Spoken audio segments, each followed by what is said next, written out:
Be healthy. இன்னும் என் சேனலை subscribe பண்ணாதவங்க சப்ஸ்கிரைப் பண்ணிக்கோங்க, பெல் ஐக்கானை ப்ரெஸ் பண்ணிக்கோங்க. Hi friends, today's recipe honey chilli garlic cauliflower. வாங்க எப்படி செய்யலாங்கிறது பார்ப்போம். ஃபஸ்ட்டு ஒரு பாத்திரத்தில் தண்ணி கொதிக்கிற தண்ணி விட்டுக்கோங்க. அதில் கொஞ்சம் பிஞ்ச் ஆஃப் சால்ட் மட்டும் ஆட் பண்ணி அதில் காலிஃப்ளவரை ஆட் பண்ணி ஒரு 5 minutes கொதிக்க விட்டு ஸ்ட்ரைன் பண்ணி வச்சுக்கலாம். இப்போது இதில் மசாலாஸ் ஆட் பண்ணலாம். மைதா மாவு ஒரு கப் அளவுக்கு ஆட் பண்ணிக்கோங்க. கார்ன்ஃப்ளவர் 2 tablespoon அளவுக்கு ஆட் பண்ணிக்கோங்க. இதோட வரமிளகாத்தூள் 1 tablespoon ஆட் பண்ணிக்கோங்க. மிளகுத்தூள் 1 teaspoon ஆட் பண்ணிக்கோங்க. உப்பு 1 teaspoon ஆட் பண்ணிக்கோங்க.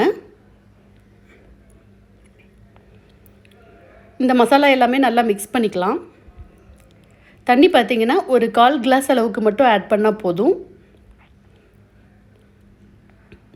தண்ணி ஆட் பண்ணிவிட்டு நல்லா மசாலா கோட் ஆகிற அளவுக்கு எல்லா காலிஃப்ளவர்லேயும் நல்லா மிக்ஸ் பண்ணி விட்டுக்கலாம்.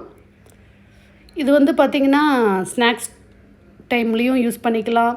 அதே மாதிரி ஒரு டின்னர் ரெசிபியாகவும் யூஸ் பண்ணிக்கலாம். ரெஸ்டாரண்ட் ஸ்டைலில் டேஸ்ட் அவ்வளோ அருமையாக இருக்குங்க. ரொம்ப பிடிச்சி அடிக்கடி வந்து செஞ்சு தர சொல்லுவாங்க, அந்தளவுக்கு டேஸ்ட்டாக இருக்கும். இப்போது 10 நிமிஷம் ஊறிடுச்சு. நம்ம கடாயில் எண்ணெய் காய வச்சுட்டு அதில் ஃப்ரை பண்ணி எடுத்துக்கலாம். இந்த ரெசிபி பார்த்திங்கன்னா இண்டோ-சைனீஸ் ஸ்டைலில் இருக்கும். சில்லி கோபி மாதிரியே ஃபஸ்ட்டு ஃப்ரை பண்ணி எடுத்துக்கணும். நல்லா கிறிஸ்பியாக ஃப்ரை பண்ணி எடுத்ததுக்கப்புறம் இதுவே ஸ்நாக்ஸ் மாதிரியும் சாப்பிடலாம். டேஸ்ட் ரொம்ப நல்லாயிருக்கும். இஞ்சி பூண்டு விழுது ஆட் பண்ணலை. இதில் வேணுங்கிறவங்க இந்த மசாலாலையும் வேணும்னா இஞ்சி பூண்டு விழுதையும் கொஞ்சம் ஆட் பண்ணிக்கலாம். இப்போது நல்லா ஃப்ரை ஆகிடுச்சு. எல்லா பக்கமும் திருப்பி போட்டு இப்போது ஸ்ட்ரைன் பண்ணி எடுத்து ஒரு பவுலில் வச்சுக்கலாம். இது செஞ்சு வச்சோடனே நான் அந்த அட்ராக்ஷனே பார்க்கும்போதே நம்மளுக்கு நிறையா சாப்பிட்ணுன்னு தோணும். அந்தளவுக்கு டேஸ்ட்டாக இருக்கும். பாருங்கள், சில்லி கோபி மாதிரியே ரெடி ஆகிடுச்சு. இப்போது ஒரு பேனில் 2 tablespoon அளவுக்கு ஆயில் ஆட் பண்ணிக்கலாம். ஆயில் நல்லா ஹீட் ஆகட்டும். பார்த்திங்கன்னா பொடியாக நறுக்கின பூண்டு எடுத்து வச்சுக்கலாம். அது ஒரு 2 tablespoon அளவுக்கு ஆட் பண்ணிக்கலாம். நல்ல எண்ணெயில் வந்து நல்லா வதங்கணும்.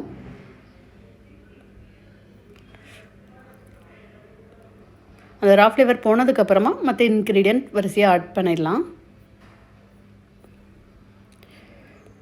பூண்டு வதங்கிடுச்சு. பச்சை மிளகாய் 2 பொடியாக நறுக்குனது அதையும் ஆட் பண்ணிக்கலாம். வெங்காயம், பெரிய வெங்காயம் 1 முழுசாக பொடியாக நறுக்குனது அதையும் ஆட் பண்ணிக்கலாம். இதுவும் நல்லா வதங்கட்டும். பார்த்திங்கன்னா இதுக்கு ஏற்கனவே காலிஃப்ளவரில் வந்து உப்பு ஆட் பண்ணியிருக்கிறோம். அதனால் இதில் கம்மியாக ஆட் பண்ணிக்கலாம். 1 teaspoon அளவுக்கு சர்க்கரை ஆட் பண்ணிவிட்டு 1/4 teaspoon அளவுக்கு மட்டும் உப்பு ஆட் பண்ணிக்கோங்க. ஏன்னா இதில் விடுற சாஸ் எல்லாமே கொஞ்சம் உப்பு டேஸ்ட் கொண்டது. அதனால் உப்பு தேவையான அளவு மட்டும் ஆட் பண்ணிக்கோங்க. ஜஸ்ட் இதில் வந்து ஒரு சாஸ் மாதிரி ரெடி பண்ண போகிறோம். அதனால் உப்பு கம்மியாக ஆட் பண்ணாவே நல்லாயிருக்கும். மிளகுத்தூள் பார்த்திங்கன்னா அது 1 teaspoon அளவுக்கு இதுலேயும் ஆட் பண்ணிக்கோங்க.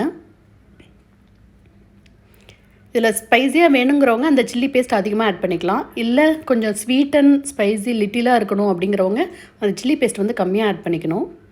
இப்போ இதெல்லாமே நல்லா வதங்கட்டும். நல்லா வதங்கிட்டுருக்கு. இதோடு பார்த்திங்கன்னா சோயா சாஸ் 1 teaspoon அளவுக்கு ஆட் பண்ணிக்கலாம்.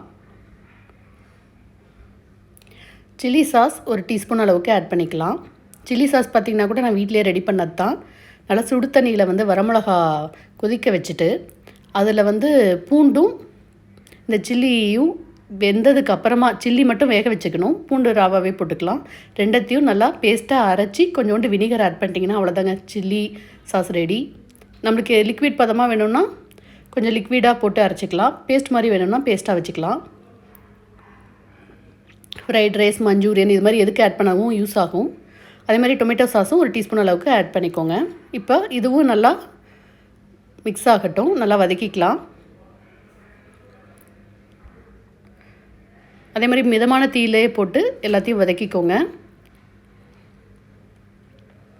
இப்போ ஒரு அரை கிளாஸ் அளவுக்கு தண்ணி ஆட் பண்ணிக்கலாம். அப்போ தான் நம்மளுக்கு நல்லா லிக்விட் சாஸியாக வந்து கிடைக்கும். இது நல்லா கொதி வரணும். கொதி வந்ததுக்கப்புறமா வந்து நம்ம 2 டேபிள் ஸ்பூன் அளவுக்கு தேன் ஆட் பண்ணணும். இதில் ஹைலைட்டே பார்த்திங்கன்னா அந்த தேனோட டேஸ்ட்டு தாங்க. ரெசிப்பியில் அவ்வளோ அருமையாக எடுத்து கொடுக்கும்.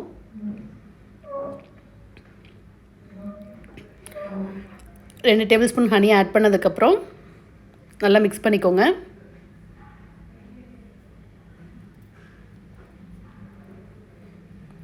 பாருங்கள், நல்லா கொதித்து வதங்கியிருக்கு. இப்போ பார்த்தீங்கன்னா ஒரு டேபிள் ஸ்பூன் அளவுக்கு அல்லது ஒரு டீஸ்பூன் அளவுக்கு கார்ன்ஃப்ளவர் எடுத்து வச்சுக்கோங்க.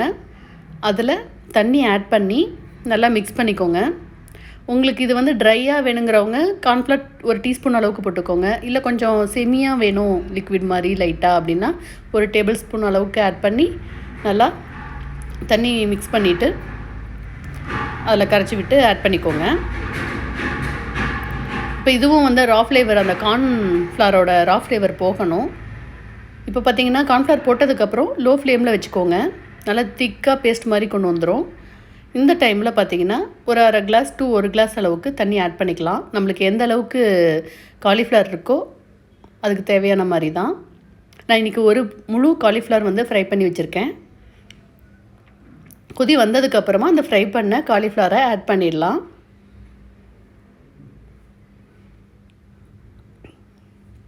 நல்லா ரெஸ்டாரண்ட் ஸ்டைலில் அவ்வளோ அருமையாக இருக்குங்க.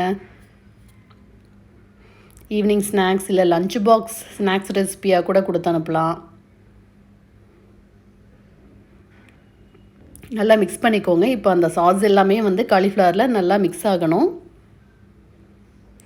நல்லா மிக்ஸ் ஆகும் போதே வந்து இது வந்து ஆக்சுவலாக ஆற வச்சு சாப்பிட்டோன்னா கொஞ்சம் சாகியாக இருக்கும். ஆனால் செஞ்ச உடனே சாப்பிட்டோன்னா பாதி சாகி பாதி கிறிஸ்பி, அதோட அந்த ஹனி ஃப்ளேவர், சில்லி ஃப்ளேவர் எல்லாமே வந்து செமையாக எடுத்து கொடுக்குங்க. இப்போ பார்த்தீங்கன்னா க்யூப்ஸாக கட் பண்ணி வச்சுருக்கிற ஒரு வெங்காயத்தை ராவாக ஆட் பண்ணி மறுபடியும் மிக்ஸ் பண்ணிக்கணும். இது வந்து ரொம்ப ஃப்ரை ஆகக்கூடாது. இது ஒரு டிஃப்ரெண்ட் டேஸ்ட் கொடுக்கும் ஃபைனலாக ஆட் பண்ணுறனால. அதே மாதிரி குடமிளகா ஒன்றும் க்யூப்ஸாக கட் பண்ணி வச்சுருக்கோம், அதையும் ஆட் பண்ணிக்கலாம். இது ஒரு சாலட் மாதிரி இதில் வந்து காம்பினேஷன் கொடுக்கும். இது ரெண்டும் நல்லா மிக்ஸ் ஆகிடுச்சு. இப்போ பார்த்தீங்கன்னா ஃபைனலாக வெள்ளை எள்ளு, சீசம் சீட்ஸ்ன்னு சொல்லுவோம் இல்லையா, அதை வந்து நல்லா தூவிக்கலாம். இது எதுக்குன்னா இந்த சாசஸ் ப்ளஸ் ஸ்பைசி அது மாதிரி காலிஃப்ளவரோட இது வந்து சீக்கிரம் டைஜஸ்ட் ஆகிறதுக்கு வந்து நல்லா ஹெல்ப் பண்ணும்.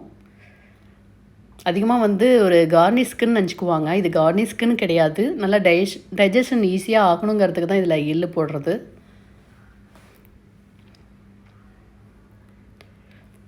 ரெசிபி ரெடி ஆகிடுச்சு. நீங்களும் செஞ்சு பார்த்துட்டு ஃபீட்பேக் சொல்லுங்கள். அருமையான evening snacks recipe honey garlic chilli cauliflower ready ஆகிடுச்சு. தேங்க்ஸ் ஃபார் வாட்சிங்.